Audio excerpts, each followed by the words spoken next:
So just as we had in previous videos looked at um, implementing stacks using linked lists, here we're going to look at queues using linked lists. So we've talked about queues implemented using arrays and queues in general, but now we're going to integrate linked lists into this. So just as a reminder again of what a queue is. So a queue is again a collection of elements. It allows for us to pull things from the front of the queue, right? So you can think of it as like a line at a restaurant that doesn't exist anymore because we can't go to restaurants ever again.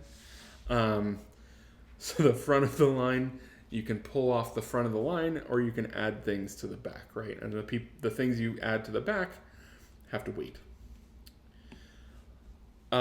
So just like we implemented it with arrays, here we now once again have a linked list that we're going to call front, and this stores our queue. And just like we saw with stacks, initially front is null, right? When there's no items in our linked list, front is null. And what we're going to do here, instead of adding things to the front of the linked list like we did in stacks, we're going to add them to the end. So here's our first item, it gets added. And then if we add our second item, it gets added as the next pointer to the end, right? Same thing with item 3. So notice that this data structure, even though it looks very similar to the linked list we had for stacks, it's slightly different, right? We're adding to the end of the linked list instead of adding to the beginning. So this is a little bit more traditional on how we add things to a linked list rather than how we did it when we were working with stacks.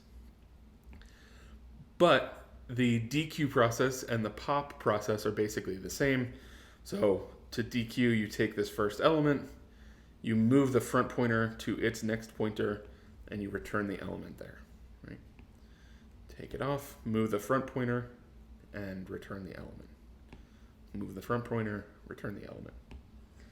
The queue is empty once again when front is pointing to a null pointer, right? When there's nothing left in the linked list, just like we saw with stacks. And once again, counting the number of items in the queue requires traversing this list, just like we did with the stack method. So one thing we could do for queues that could help improve the processing time is keeping an extra pointer, and you might see this at some point, to the back. So that when you add a new thing, you add it simply to the back and update the back pointer to that, right? It takes a little bit extra work to keep track of that, right? Because then when your queue is empty, you have to update the back pointer again. But it does make inserting things into your queue a little bit easier, right?